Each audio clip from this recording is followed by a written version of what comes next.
Bueno, vamos a comenzar con algo un poco simpático. A nosotros nos hablan de riesgos y en la cabeza se nos mete todo esto. ¿De qué riesgos voy a hablar? Voy a hablar de riesgos laborales, voy a hablar de riesgos de infraestructura, riesgos reputacionales, riesgos de que no, nosotros tenemos que hablar en el laboratorio sobre todo de la atención al paciente, de cómo voy a tratar yo de que estos eventos no vayan a ser adversos o que cómo voy a manejar mis pruebas de laboratorio para no llegar a dañar a un paciente. Esto comprende el sistema de administración de riesgos de la Fundación, comprende toda una cultura, procesos y estructura para administrar las oportunidades y los potenciales que puedan llegar a frenar la presencia de estos efectos adversos. Están en cabeza de la Junta Directiva, la Dirección General, y es un trabajo interdisciplinario. Todos trabajamos con el laboratorio, con estas áreas, para poder llegar a una atención óptima del paciente. Si vamos a definir el riesgo en el laboratorio, es la probabilidad de que ocurra un error que podría conducir a un daño. Numéricamente, el riesgo se define como la probabilidad de que un evento se materialice o la frecuencia y la consecuencia que podría tener sobre la atención al paciente o sobre la salud de un paciente. Como normas externas, nosotros nos basamos en estándares de acreditación de los hospitales de JCI, en las resoluciones y en las normas que nos da la Secretaría de Salud, la 2003, luego 3100 de 2019, circulares externas de la Supersalud, pero nuestro sistema de enfoque de riesgos en la institución está basado en las ISO, primero 31000 y luego 31010, donde ya en el 2019 nos dan las técnicas de identificación, evaluación y tratamiento de los riesgos. No menos importante, nos basamos en las metas de seguridad del paciente, que nos estructura todo nuestro esquema de prevención de riesgos. Y tenemos internamente el análisis de eventos de atención en salud, o sea, tenemos internamente una plataforma por la cual nosotros hacemos el reporte de los eventos, está al alcance de la mano de todo el personal. Esto hace que sea un proceso dinámico de gestión de riesgos, desde la descripción del evento, la asignación a quien le corresponde el evento, su análisis, el registro de acciones de mejora, la implementación y su seguimiento. En el Departamento de Patología y Laboratorios tenemos un proceso de gestión de riesgos, como en todo el hospital, es un ciclo dinámico. Primero tenemos que identificar los riesgos, tenemos que cuantificar qué impacto tienen estos riesgos, hacer un análisis de por qué ocurre, hacemos una evaluación, identificamos las estrategias que puedan ayudarnos a reducir esos riesgos, vamos a identificar y a definir controles para poder implementarlos y reducir los riesgos al paciente. Y todo esto cierra el ciclo con un monitoreo, una retroalimentación, un informe de riesgos que garantiza una adherencia para reducir los riesgos. En nuestra experiencia, ¿cómo hacemos este proceso? Tenemos que iniciar con una definición de cada paso que tiene el proceso. Eso es como un esquema muy como grandes rasgos, muy grosso modo, de cómo es el proceso en el Departamento de Patología y Laboratorios, que va desde que hay una necesidad médica, el paciente llega con su orden, se ingresa, se toma la muestra, el transporte hacia el laboratorio, se procese y se genera un resultado. Cada uno de esos subpasitos tenemos que definirlos porque de acuerdo con esos pasos vamos a identificar qué puede fallar, por qué puede ocurrir esta falla, qué consecuencias tiene esta falla. Y como ejemplo, tomo el primer pasito, el paso de orden médica. El médico le dio la orden al paciente. Si ya el médico le da una orden con un error de identificación porque no se dio cuenta o porque de pronto el paciente lleva a su aseguradora la orden y se la transcriben y le ponen el número mal de identificación, si nosotros no verificamos, todo esto va a tener consecuencias más adelante. ¿Por qué puede ocurrir?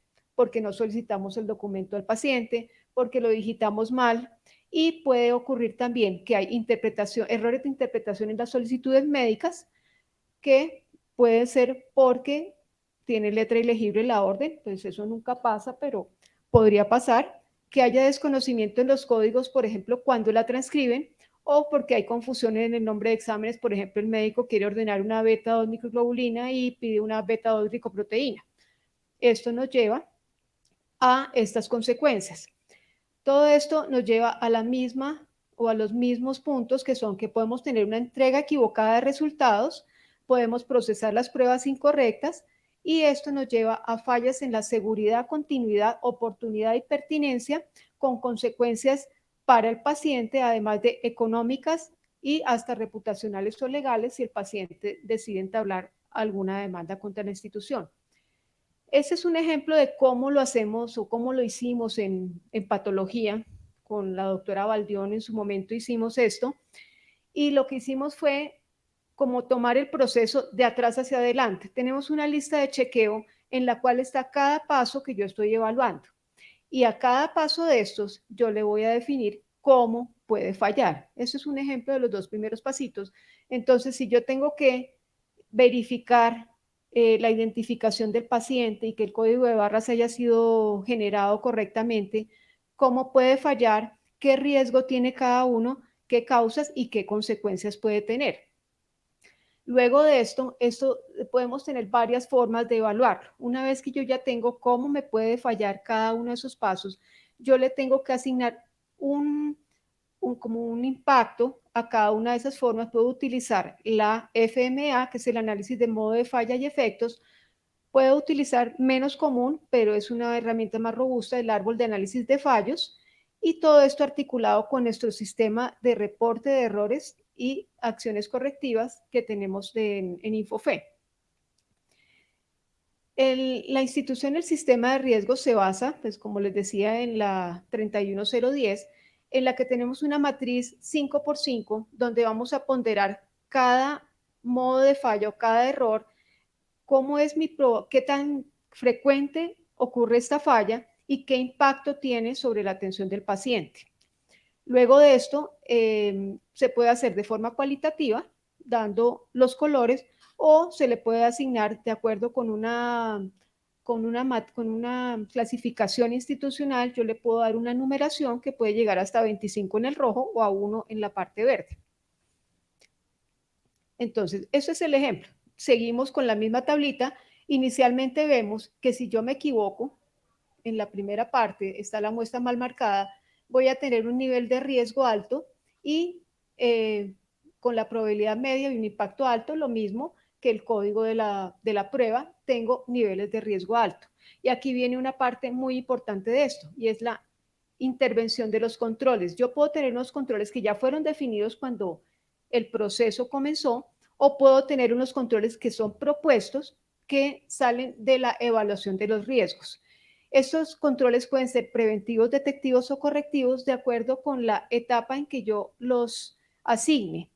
Preventivo eliminaría las causas, con el detectivo mitigaría las consecuencias, y el correctivo me permitiría restablecer la actividad que en algunos casos, cuando son extremas o son catastróficas, tenemos que parar en el proceso, y en este momento, ya con la modificación de las acciones, se restablecería la actividad. Tenemos otro aspecto, que es el tratamiento a los riesgos. ¿Cómo lo hacemos? Lo evitamos, lo transferimos. Transferimos, por ejemplo, es cuando yo tengo un riesgo a que haya robos en la institución. Yo entonces contrato una aseguradora, transfiero este riesgo para que la aseguradora me cuide a mis pacientes o cuide la institución. Asumir el riesgo lo asumo cuando yo ya he asignado los controles, y reducir, que es tratar de mitigar el riesgo con alguno de estos controles. Por ejemplo, cuando yo ya evito el riesgo, verifico completamente la muestra y su documentación, el sticker, los datos del paciente y de la prueba, veo que ese riesgo me pasa de alto a moderado, y sigo con un tratamiento de evitar el riesgo. Esto pues es como un resumen, un complemento de lo que ya han dicho, pues se han dicho en la mayoría de las charlas, porque esto es un proceso que es continuo, y cada vez que yo tengo un evento, voy a tener que volver a revisar mis riesgos, voy a revisar mis controles, y esto me va a llevar a que yo tengo que modificar mi matriz de riesgos. Bueno, estas son las medidas propuestas, pues, en la literatura para minimizar el riesgo en la fase preanalítica. Importantísimo, información. Las instrucciones que yo le doy al paciente. Ojalá pudiera registrar que el paciente entendió lo que yo le estoy explicando para su preparación, las condiciones ideales que debe conocer el personal que toma la muestra para que se tome una muestra ideal, solicitar la información clínica del paciente, sobre todo en el área de patología, es muy importante que el paciente traiga su historia clínica, sus datos clínicos, para poder hacer una interpretación contextualizada con el estado clínico del paciente. Que haya los manuales y procedimientos de laboratorio vigentes y que se tenga un transporte adecuado de las muestras, haciendo énfasis, como decía el doctor Duarte, en la temperatura y el tiempo de transporte de las muestras. En el departamento, ¿cómo lo hacemos? Nosotros tenemos educación continuada al personal para conocimiento de las técnicas, de los manuales de toma de muestras. Se ha implementado, como nos cuenta Marce, tanto tenemos una banda en toma de muestras que al llevar inmediatamente las muestras al área preanalítica, lo que llamamos el área preanalítica, que es la de centrifugación y clasificación de las muestras, vamos a garantizar una estabilidad e integridad de la muestra. Internamente también tenemos una banda que a partir de la preanalítica distribuye las muestras por los equipos del laboratorio, lo cual nos permite una mayor organización de las muestras y los tiempos en cada sección.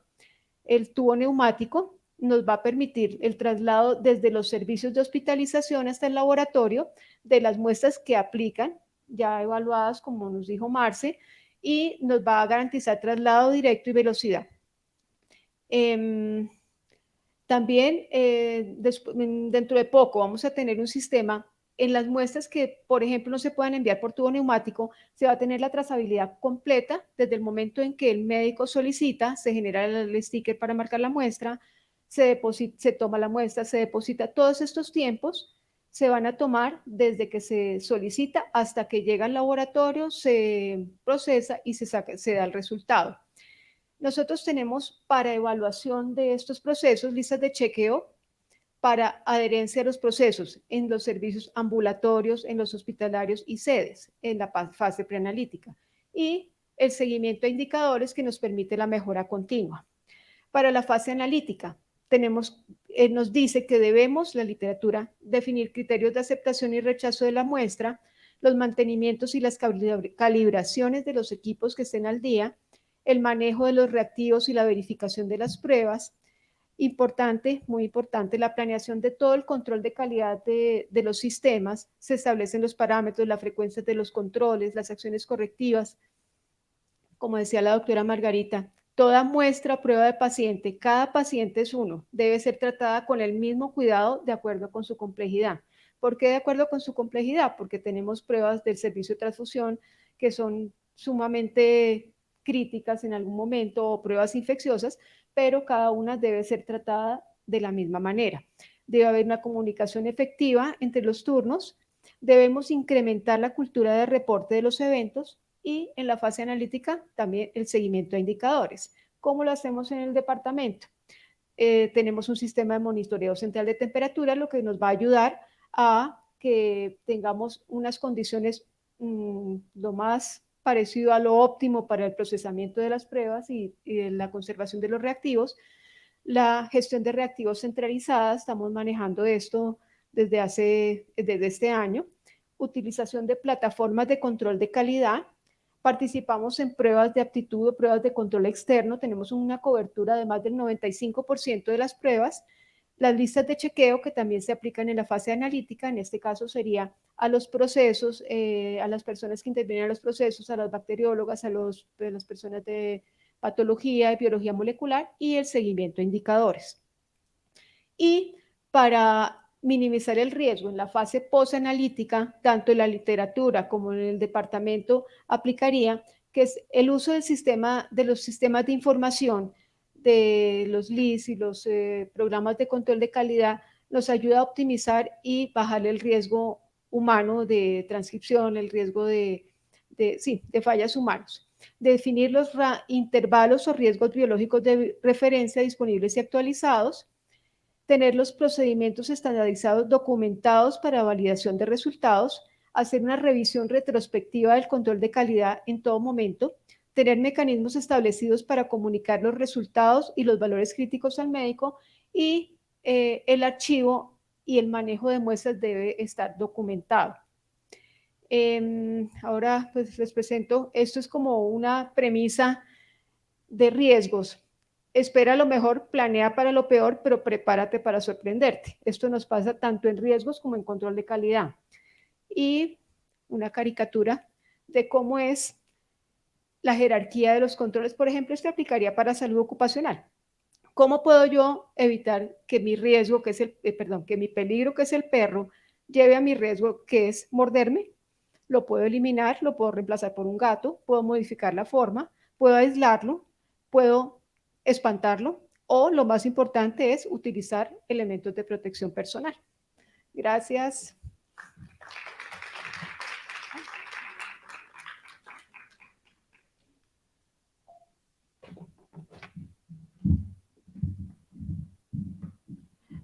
Muchas gracias y damos la bienvenida a la doctora Sara Álvarez, bacterióloga que lleva con nosotros 23 años, actualmente en la coordinación de la implementación de nuestro nuevo sistema informático, con la charla Tiempo de oportunidad es en un reto en el laboratorio clínico.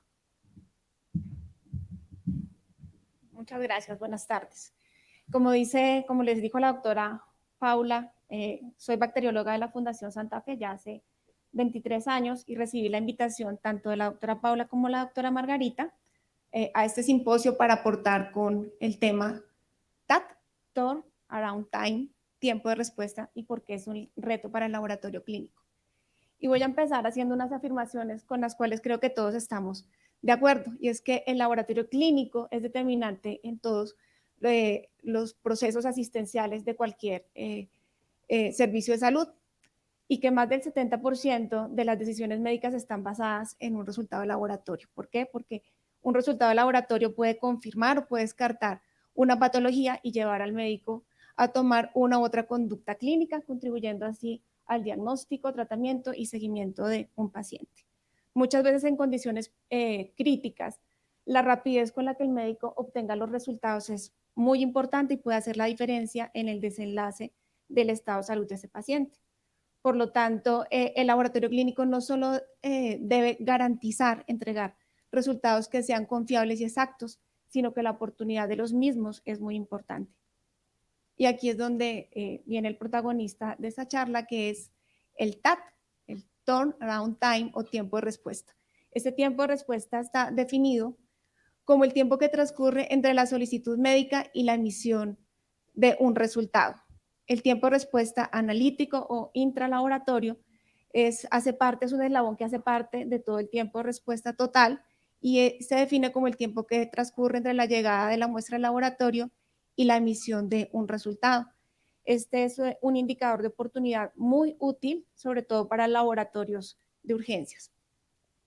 Y vemos cómo este tiempo de respuesta intralaboratorio abarca todas las fases de procesamiento de la muestra. Ya lo hablaron ampliamente el doctor Terán, el doctor Duarte, Marce, Cecilia. Cómo vemos que cada uno de las partes que componen estas fases pueden afectarnos finalmente los tiempos de respuesta, desde una correcta solicitud médica, las condiciones del paciente, la muestra si fue identificada correctamente o no, la muestra fue transportada rápidamente, los tiempos de centrifugación, de alicotado, en la fase analítica, si esa muestra se va a procesar de manera manual, si se está procesando por algún analizador, si ese analizador es lo suficientemente robusto, obviamente pues la gestión de automatización, los controles de calidad, si se cuenta o no se cuenta con una autovalidación.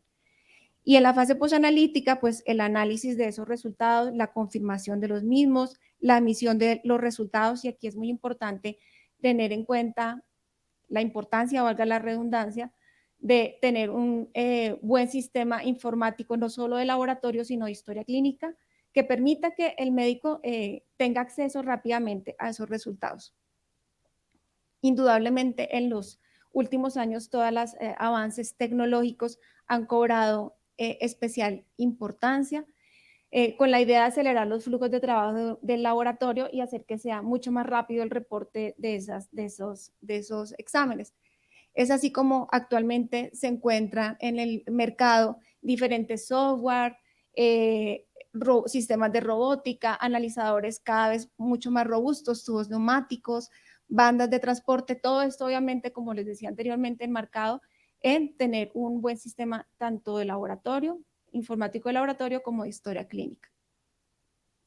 Y esta diapositiva, que ya creo que la han visto en otras presentaciones, es como me recuerda el reto tan grande que fue para, no solamente para la fundación, sino para el laboratorio, en la salida, o la puesta en funcionamiento de la expansión del edificio de la Fundación Santa Fe de Bogotá. Pasamos más o menos en el 2017 de recibir algo más de 283,000 órdenes de laboratorio solamente para el servicio de urgencias, y en el 2019 ya estábamos por encima de 321,000 órdenes de laboratorio. Esto representó un desafío muy grande porque implicaba que teníamos que aumentar nuestra capacidad de procesamiento, obviamente sin bajar nuestros estándares de calidad y por supuesto teniendo una buena oportunidad de esos exámenes. Entonces el laboratorio, el departamento, inició un proyecto de expansión de la infraestructura e implementación de un nuevo LIS. Entonces ustedes en la foto de la derecha están viendo parte de lo que era anteriormente el laboratorio. A mí me parecía que era un laboratorio grande, pero ahora veo que no. Las siguientes fotografías nos están mostrando lo que es nuestro laboratorio actualmente. Tenemos tecnología de punta, gran parte de todas esas ayudas de automatización de las cuales les hablaba un momento, pues fueron integradas a nuestro laboratorio. Y es así como uniendo gran parte de todas esas ayudas tecnológicas con prácticas que ya teníamos implementadas desde antes, hemos ido mejorando todo nuestro tiempo de respuesta. Entonces, a la mano derecha encuentran ustedes el tubo neumático, al cual hablaban Cecilia y Marce, y entonces ese tubo neumático ha sido muy útil, sobre todo para disminuir los tiempos de transporte.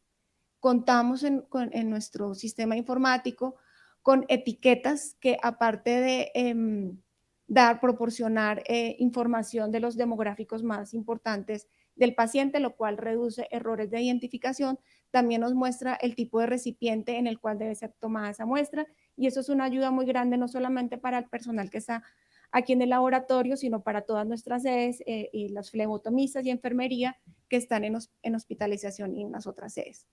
Además, tenemos una práctica ya desde hace unos años de identificar nuestros tubos provenientes del servicio de urgencias con unos stickers de color naranja, y esto es de mucha ayuda, es una ayuda visual al momento de hacer la validación, pues porque esa ayuda visual nos ayuda a priorizar las muestras.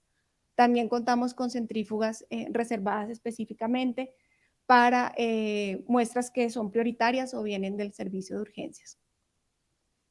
En la parte analítica, pues ya lo veían ustedes en una diapositiva anterior, tenemos actualmente una banda de transporte y distribución de muestras que está integrada a equipos de laboratorio, a equipos de inmunoquímica y hematología, que son los de mayor volumen. Esta banda además tiene integrada una centrífuga y nos ha ayudado mucho a acelerar el flujo, a optimizar el trabajo y a reducir los pasos manuales. También contamos con tecnología de punta, tenemos unos equipos que son muy robustos.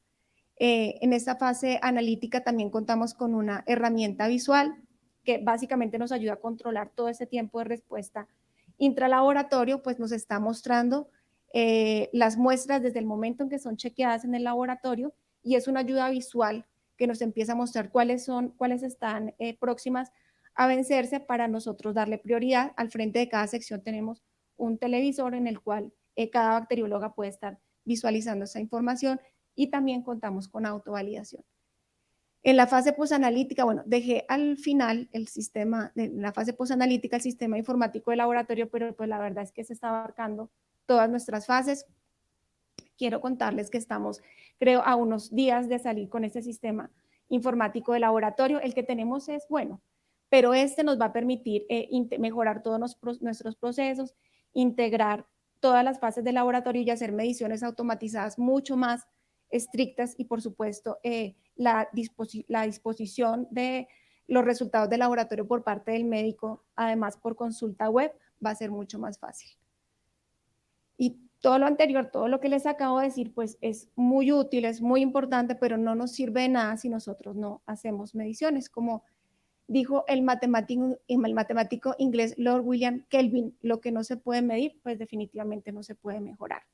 Y debemos tener siempre un punto de partida, en dónde estoy yo, cuáles son mis metas, las cumplo o no las cumplo. Y si no las cumplo, cuáles son las causas por las cuales no estoy cumpliendo. Y si sí las cumplo, pues siempre hay algo en lo que nosotros podemos mejorar. Quiero mostrarles el tiempo de respuesta en donde lo vemos reflejado nosotros en el laboratorio. Tenemos un indicador que es el tiempo, la proporción de cumplimiento en la entrega de resultados al servicio de urgencias. Esto lo expresamos en cantidad de exámenes que nosotros validamos en determinado tiempo que fue establecido ya previamente. Para nosotros, nuestra promesa a urgencias es entregar resultados entre 60 y 70 minutos. La diferencia entre esos 60 o 70 corresponde a los tiempos de centrifugación. Las muestras que necesitan un tratamiento de centrifugación le estamos dando 10 minutos más. Para hospitalización y UCI 120 minutos y para ambulatorio 4 horas, aunque pues la verdad nunca nos tardamos 4 horas, siempre lo hacemos en menor tiempo. Y es muy importante contarles que para nosotros esta manera de expresar este indicador, a diferencia de hacerlo por un promedio, como lo hablábamos con la doctora Margarita, no me da si lo hiciera por promedio me daría una falsa tranquilidad. Pensaría yo que estoy muy bien, pero por algún lado se me estarían yendo algunos resultados que no están cumpliendo los tiempos y esta es la mejor manera pues de poderlos visualizar. Entonces, ¿cómo lo calculamos? Número de exámenes reportados antes de 60 o 70 minutos, dividido el total de exámenes tomados en el mismo periodo de tiempo, multiplicado por 100. Y quiero mostrarles pues nuestros datos. En el 2022 hemos estado siempre sobre el 80%, siempre con nuestro compromiso de mejoramiento continuo. El año pasado tuvimos como varias mediciones por debajo de ese 80% y correspondió como al tiempo en el cual nos estuvimos adecuando a las nuevas instalaciones, estabilizaron los equipos, estabilizaron las condiciones ambientales, definitivamente sí nos impactó, pero pues vemos como este año vamos mucho mejor y pues nuestro compromiso siempre es mejorar. Y ya que habíamos hablado de la importancia de esas situaciones críticas en las cuales el reporte de esos resultados en cuestión de minutos es muy importante, también quiero compartir con ustedes nuestro estándar de reporte de resultados críticos, entendiendo un reporte crítico como aquel cuyo resultado está poniendo en riesgo la vida de un paciente. Se llama proporción de valores críticos reportados en el tiempo establecido. Ese tiempo se dejó por consenso en 20 minutos para todos los ámbitos y lo calculamos como número de valores críticos reportados en un tiempo establecido, dividido total de valores críticos esperados por 100. Y pues quiero mostrarles orgullosamente cómo siempre estamos pues casi siempre sobre el 90%. Este es un compromiso pues en el cual estamos involucrados todos los miembros del laboratorio. El análisis de este tipo de indicadores no debería ser una tarea solamente de las líderes de calidad, sino debemos estar involucrados todos en el laboratorio. Cuando se hace la publicación de estos resultados al principio de cada mes, se hace una reunión, los líderes de cada sección, con los miembros de cada sección, en el cual se hacen los análisis, se miran cuáles serían las causas por las cuales no estuviéramos llegando a nuestra meta y siempre en qué podemos mejorar. Y el mensaje más importante que quería dejarles el día de hoy es que debemos recordar el papel tan importante que nosotros cumplimos como laboratorio y sobre todo como personal que trabaja en un laboratorio en todo el proceso de atención de un paciente. Ser conscientes de que un minuto al momento de hacer un reporte puede cambiar la vida no solo de una persona, sino de toda una familia, que es importante realizar las mediciones, saber dónde estamos, en qué podemos mejorar, cuáles variables son las que están afectando mis tiempos y lo más importante, entender que lo mejor de nuestra profesión es que ayudamos a salvar vidas. Muchas gracias.